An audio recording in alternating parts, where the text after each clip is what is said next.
आज का टॉपिक है 9th class chapter 5 natural vegetation and wild life में इकोसिस्टम। इकोसिस्टम किसे कहते हैं?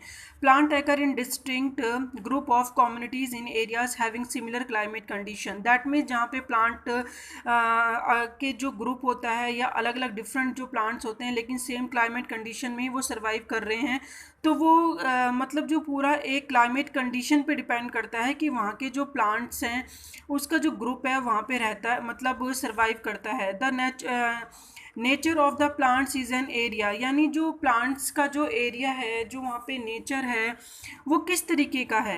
At a long large extend उसको बढ़ाने में हेल्प करेगा and determiners the animals life in that area, और उस एरिया की जो एनिमल लाइफ होगी वो भी क्या होगी, डिफरेंट होगी। When the vegetation is altered the animals life also change, that means vegetation थोड़ी जैसी होगी वहाँ की एनिमल लाइफ भी वैसी होगी। All the plants and animals इस area are interdependent and interrelated to each other in their physical environment. अब ये अंडरस्टैंड करने की ज़रूरत है कि भाई सीधी सी बात है, इकोसिस्टम है क्या। उसमें इकोसिस्टम के अंदर क्या है, प्लांट है, एनिमल्स हैं, और वहाँ के लिए जो ज़रूरत है किसी भी चीज़ की, क्या, क्लाइमेट कंडीशन। तो ये कोऑर्डिनेट कर रहा है बीच में प्लांट्स को और किसको, एनिमल्स को।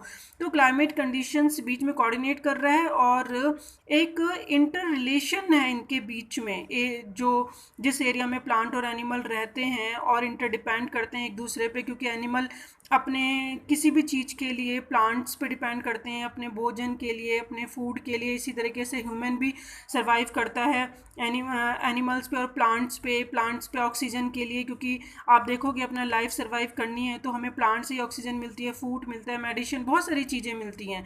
तो दैट मीन्स इंटर डिपेंड हैं, इंटर रिलेटेड हैं each other and physical environment के अंदर। तो ये एक इकोसिस्टम है। इकोसिस्टम मीन्स कि जब जितने भी जो ग्रुप है सेम क्लाइमेट कंडीशन में वहाँ पे सर्वाइव करते हैं और एक दूसरे से डिपेंड करते हैं, उनके बिना उनका काम नहीं चल सकता। दस फॉर्मिंग एन इकोसिस्टम, और ये एक इकोसिस्टम बनाता है। और human being are also an integral part of the ecosystem. Human भी एक इकोसिस्टम का ही पार्ट है। ऑब्वियसली कि ह्यूमन भी डिपेंड करता है प्लांट और एनिमल पे अपने फूड के लिए, अपनी नीड्स के लिए, अपनी बेसिक एमिनिटीज़ के लिए, लाइक ऑक्सीजन है, और प्लांट हैं वो हम पे डिपेंड हैं क्योंकि हम कार्बन डाइऑक्साइड जो CO2 है वो रिलीज़ करते हैं। एनिमल भी हम पे डिपेंड हैं, अब प्लांट्स पर और इनडायरेक्टली डायरेक्टली हम पर, ह्यूमंस पे। And how do the human beings influence the ecology of a region. किसी भी इकोलॉजी रीजन पे ह्यूमन कैसे इफेक्ट डालता है, किस तरीके से। The utilize the vegetation and wild life, that means वहाँ की ह्यूमन क्या इफेक्ट डालेगा, वेजिटेशन यूज़ करेगा और वहाँ की wild life.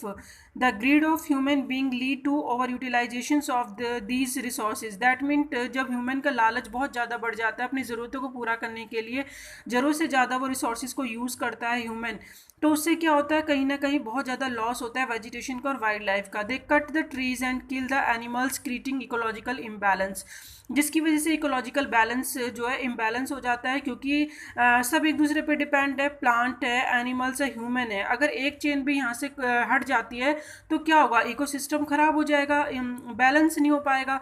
As a result क्या होगा, plants and animal have verge of extinction, यानी बहुत बड़ी मात्रा में जो प्लांट की स्पीसीज़ है या एनिमल की स्पीसीज़ है वो क्या हो जाएगी, लुप्त हो जाएगी, ख़त्म होने लग जाएगी। Do you know that a very large ecosystem on a land having distinct type of vegetation and animal life is called a biome?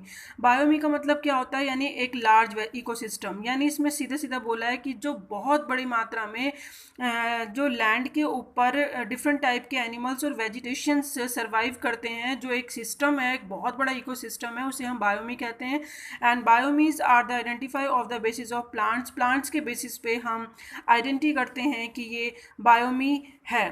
तो ये आज का जो हमारा टॉपिक था, बायोमी किसे कहते हैं स्टूडेंट, इकोसिस्टम किसे कहते हैं, वो हमने इसमें रीड करा। और बहुत इंपॉर्टेंट है और इजी भी है कि इकोसिस्टम के अंदर 3 ही कंपोनेंट्स हैं, ह्यूमन है, प्लांट्स है और एनिमल्स हैं, और वो इंटरडिपेंड हैं एक दूसरे पे। और अगर हम यूटिलाइज करते हैं वेजिटेशन और वाइल्ड लाइफ को ज़रूरत से ज़्यादा तो वो एक इम्बैलेंस हो जाएगा, तो ये एक सिस्टम है जो कि ख़राब हो जाएगा।